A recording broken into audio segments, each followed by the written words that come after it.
Okay, for this, I'm gonna try and learn and perfect a card flourish that I was never good at.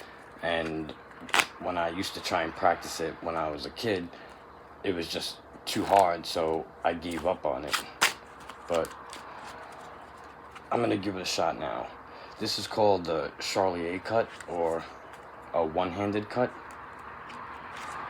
which I practiced every day as a kid. And as you can see, I like to think I got pretty good at it. And what I'm gonna try and perfect is something called a one-handed revolutionary cut, where it's almost like the Charlier cut, but then this rotates and revolutionaries down like that. So for practice examples, I'm going to use a slightly smaller deck than the normal one,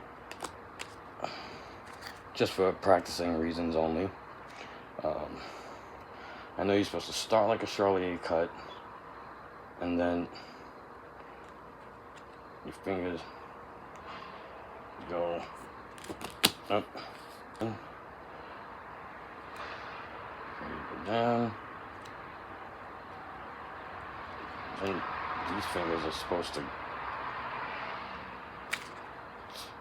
hold it like that, and then it's very hard to close the deck once you get it. My fingers a little bit, just by repeating the move. Okay, now let's try it one more time. This finger comes here, and I think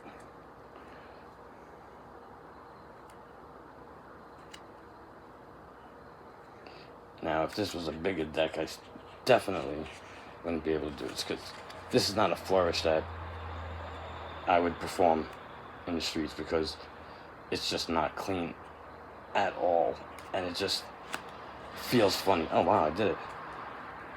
But it's just not perfected, and I wouldn't showcase that because it just doesn't look as clean. It's a good thing that I'm doing this with a small deck, because if this was a normal sized deck, I don't think I could do it at all. Now, I know what you're thinking, that I basically got it, but I don't, because it's very uncomfortable, it's not natural, and it's not any kind of flourish that I would showcase, unlike the other one-handed Charlier cut, which is this one. There's a huge difference between this and I should have practiced this as a kid, because then I wouldn't have this problem now. Hey, that wasn't terrible.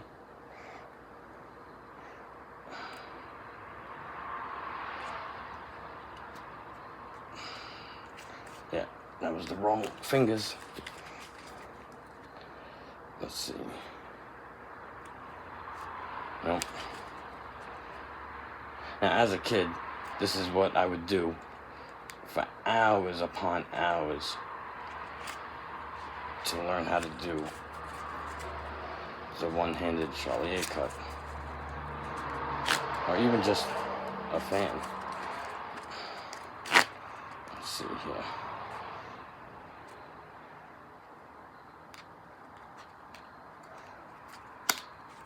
Oh, that wasn't terrible. I always forget which fingers are supposed to rotate it. I don't know if you can see my wrist getting all tight.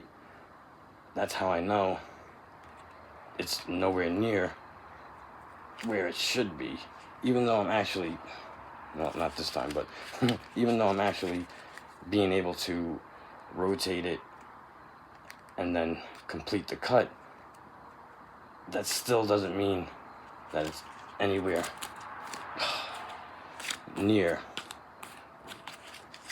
complete. I keep doing my pinky, and it's not supposed to be my pinky, it's supposed to be my ring finger.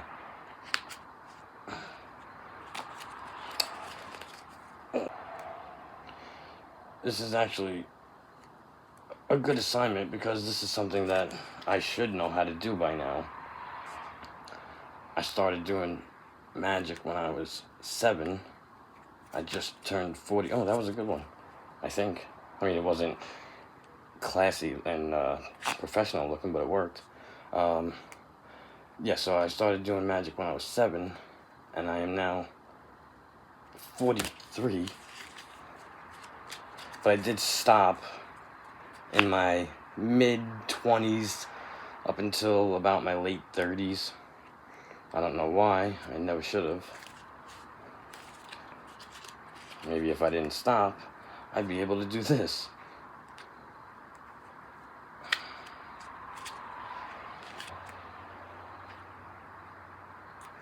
I gotta learn to stop putting my pinky out there first. Yeah.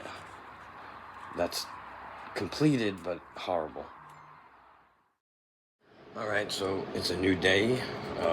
Let's stretch out my fingers a little bit. Now, this isn't a normal stretch for your fingers, I don't think, but I noticed that it works for me. Just like before anybody works out, they, stretch out all their muscles. Well, I noticed this works for me. Also, I noticed over the years what works for me is rinsing your hands under ice cold water. That usually helps. Okay, let's see here. It's a new day. Forgot already which finger it is. Alright.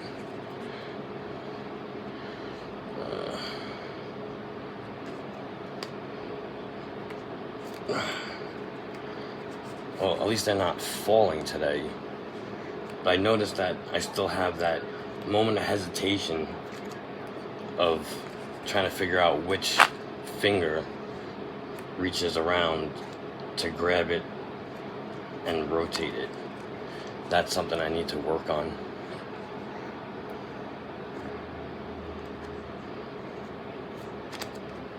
Alright, that actually wasn't too bad.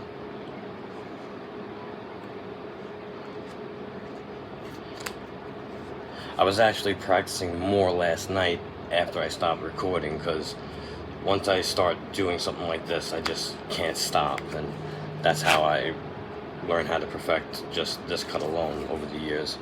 So I'm trying to get the same effect here. Damn it.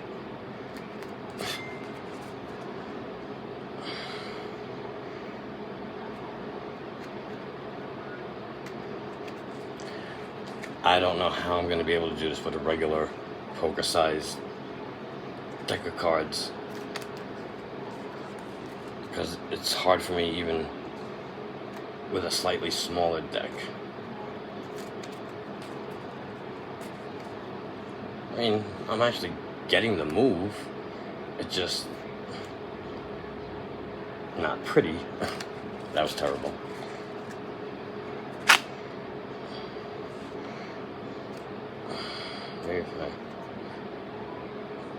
No, I thought if I would put less cards in my hand, it'd be easier, but no.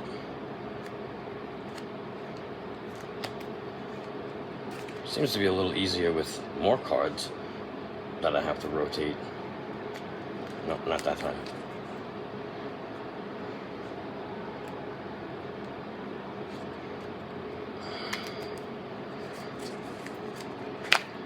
This is something I'm gonna have to keep doing, because now that I started, I'm gonna wanna be able to perfect this. Because if I just stop, it's gonna annoy me every day.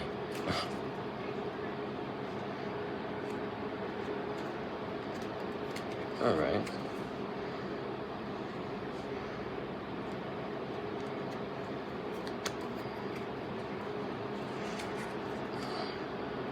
Let's try one more.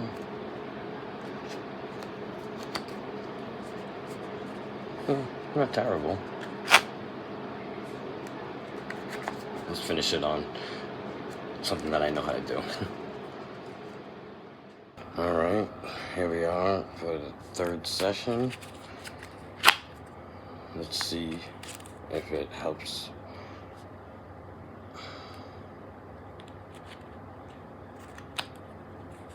Alright. I mean, I can get it.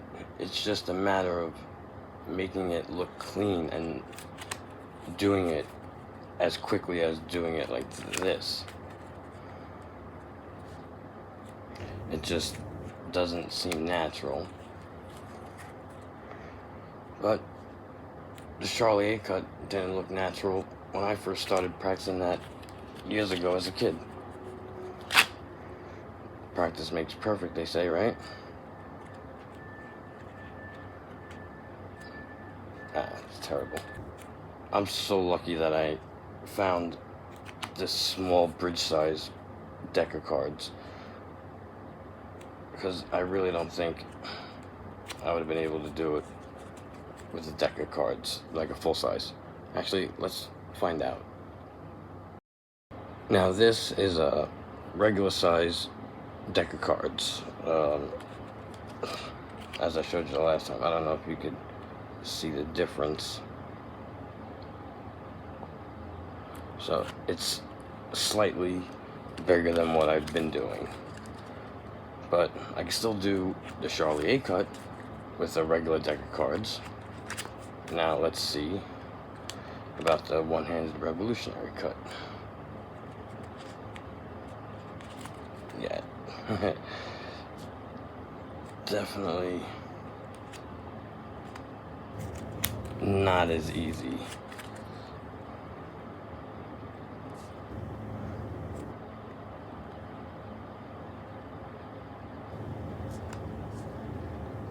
Yeah.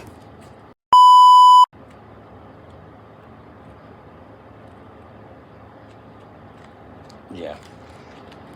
I'm gonna have to go back to the smaller bridge size deck.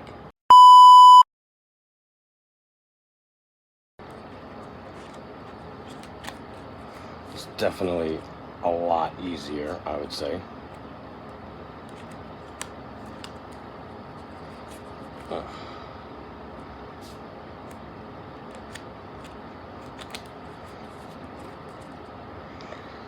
I'm actually picking it up a lot faster than I thought I would, to be honest.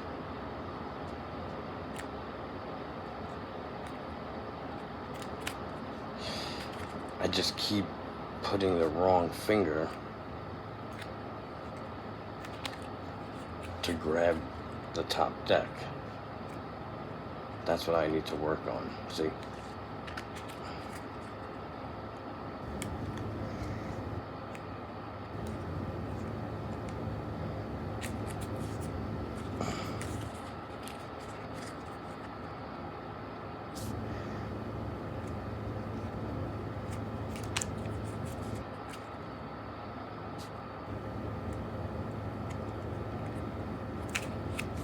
Okay.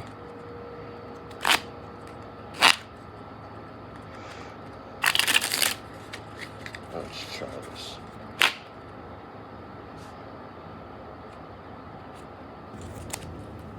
That was actually a good one. You know what? I'm going to end it on that one too.